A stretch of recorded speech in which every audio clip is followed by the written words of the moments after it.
CBN, Emprego e Oportunidades.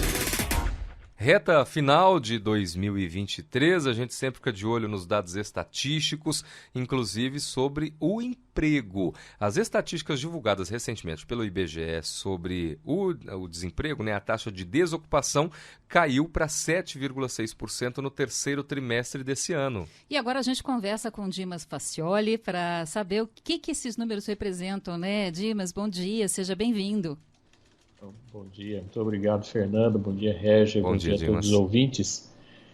Eu trouxe aqui, na verdade, um recorte, né, de um pesquisador do IBRA, né, do FGV-IBRE, que é o Instituto Brasileiro de Economia da Fundação Getúlio Vargas, o Rodolfo Tobler, que ele está dando uma visão, né, sobre essa questão do emprego, né? Então, ele diz que os números são, obviamente, muito bons, muito interessantes, como o Régio acabou de colocar, mas ele coloca uma observação aqui do ponto de vista das pessoas que estão buscando trabalho, né? Ou elas estão buscando trabalho ou estão trabalhando, que esse número é um número bem menor do que a gente viu em outro momento, né? Por exemplo, ele fala que temos um sinal, né, de alerta, né, que a evolução do mercado de trabalho é uma resposta direta à atividade econômica, e à medida que ela diminui, ele está entendendo que ela está diminuindo no quarto trimestre, né, eles tendem a aumentar. Então, esse é um primeiro ponto de vista. E porque o total de pessoas empregadas ou procurando emprego dado pela taxa de participação da força de trabalho está bem abaixo do que a gente tinha visto, né, segundo ele, na pré-pandemia. Hoje essa taxa está em 61,9% das pessoas que estão trabalhando ou buscando emprego. Em outubro de 2019, antes da pandemia, era de 63,8%. Ele fez alguns cálculos aqui, né? Que se essa taxa de outubro desse ano estivesse no mesmo patamar da observada no mesmo mês de 2019, o desemprego hoje seria de cerca de 10,3% e não de 7,6%. E que a gente teria hoje 11,5 milhões de pessoas desocupadas e não 8,2 milhões, né, que é o número que foi apontado aqui. Então, é um olhar diferente, né, sobre os números, que são obviamente muito positivos, né, a gente sempre vem falando sobre isso aqui, mas é um sinal de alerta aí. É óbvio que o mercado assim, sempre vai ter posições para as pessoas que estão prontas, para as pessoas que estão preparadas, né? Hoje já existe dificuldade das organizações com a qualificação que o mercado quer. Esse número acaba se refletindo, esse desemprego maior acaba se refletindo justamente na faixa dos profissionais que têm pouca formação educacional, que tem pouco preparo para esse momento, que é o momento de transformação tecnológica que tem acontecido aqui no Brasil, mas tem acontecido mundo afora também.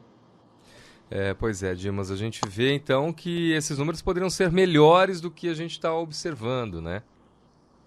Na verdade, esses números, segundo ele, seriam piores, né, do que o que a gente está observando agora, se de fato a gente tivesse os mesmos números de pessoas ocupadas ou procurando emprego. Então, o que acontece é assim, às vezes as pessoas desistem de procurar emprego em função porque não tem a qualificação que o mercado quer. Então, ele acaba saindo da estatística, né, de pessoas desocupadas, que a gente chama. São ainda, mas ele acaba mascarando um pouco essa questão da estatística do número que está aí. E, obviamente, vai depender muito da reação da economia, né? Como é que a economia vai reagir em 2024 para a gente manter esses números que são números positivos, né? É só um olhar diferente, né, Reger? Sim. Mas o importante aqui, né, a gente olha um pouco mais profundamente na matéria, é essa questão da preparação das pessoas que a gente vem falando aqui, todas as oportunidades que a gente tem, a gente vem falando dessa questão das pessoas se prepararem para as novas posições, para os novos empregos, enfim, para a mudança que tem acontecido no trabalho como um todo, nas profissões, né? As profissões têm sido extremamente impactadas pela tecnologia e as pessoas, obviamente, precisam estar preparadas para esse novo momento. Pensando... Desculpa, Fernanda, não, pode... é que eu ia falar, pensando nisso, nas perspectivas aí para 2024, é hora de pensar, de planejar e se capacitar para conseguir entrar no mercado de trabalho, né? Não adianta você terminar o ano do mesmo jeito que você começou e achar que ano que vem vai ser diferente. Sem dúvida, Fernanda, você tem absoluta razão. Então, você precisa, o mercado hoje precisa de pessoas altamente que não param de estudar. Não interessa a formação que você tenha, mas ela precisa se atualizar, porque os trabalhos, né, têm se movimentado de uma maneira muito, muito ampla, né? Então, por exemplo, aquele trabalho que é muito operacional, que é repetitivo, é um trabalho que tem desaparecido. A gente precisa de profissionais um pouco mais analíticos e mesmo nesse trabalho muito operacional que ele domine a tecnologia que está ali. Trabalho simples, eu sempre cito aqui, por exemplo, a questão de um profissional que trabalha na área de manutenção de veículos ou manutenção de máquinas ou manutenção de caminhões, por exemplo, ele precisou se atualizar tecnologicamente, né? A gente já falou aqui também, quem trabalha aí, como vocês trabalham, quem trabalha aqui, como eu trabalho também, nós precisamos fazer esse movimento, que é um movimento para acompanhar a tecnologia e de fato, quanto menos preparado eu estiver, mais difícil eu vou conseguir alcançar as melhores posições ou eu vou ter que me submeter àquilo que, enfim, a uma remuneração menor, né, um trabalho mais de se fazer. É aquilo que a tendência vai te empurrando, né? Você falou de uma questão que me chamou a atenção, Dimas, em relação à máscara, né, desses dados, dependendo de algumas ocasiões, né? A abertura de microempresas individuais, de microempresas, por exemplo, de prestação de serviços. Você citou um exemplo no caso de mecânica automotiva. É só um exemplo, cara, que tem tantos outros segmentos de prestação de serviços. Isso não poderia indicar que também essas pessoas estão se recolocando, mas de uma outra forma? Sim, o mercado tem movimentado, né? Principalmente depois da pandemia, as pessoas descobriram que era possível fazer outras coisas que fossem mais agradáveis para elas, né? Então tem muita gente que está empreendendo. É que quem empreende precisa de uma economia pujante, né? Porque senão ele vai produzir algo, vai produzir um serviço, mas não tem quem compra, né? Então a gente precisa casar essas duas coisas, sem dúvida nenhuma. Tem muita gente que optou por não ter CLT, não ser registrado mais, enfim, optou por empreender de fato. E eles acabam diminuindo, né, essa percentagem de profissionais que estão buscando trabalho. Então, parte deles está aí, você tem razão. Mesmo eles também precisam desse movimento de se atualizar sempre, porque senão o negócio deles também não se atualiza. Vão perder espaço para outros, né?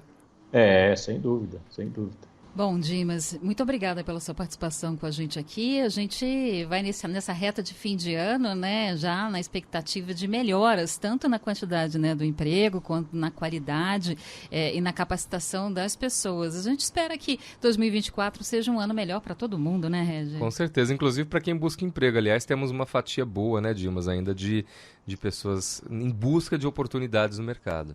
Exatamente, tem muita gente ainda que está buscando um emprego, né? E agora no final do ano é importante, esses empregos são temporários, de repente as pessoas também se efetivarem, né? Mas sem dúvida tem muita gente ainda buscando, mas eu espero também que 2024 a gente tenha números melhores do que esses aqui, que essa perspectiva econômica aqui acabe não se concretizando do jeito que está sendo desenhada aqui e que a economia melhore, os empregos também melhorem. Eu sempre olho o mercado de trabalho sempre de uma maneira bastante otimista, né? A economia também. E eu também acredito que isso deva acontecer em 2024. Tomara mesmo. Muito obrigado, Dimas. Boa semana para você e na segunda-feira a gente está de volta. Muito obrigado a vocês. Grande abraço a vocês e a todos os ouvintes. Até segunda. Até.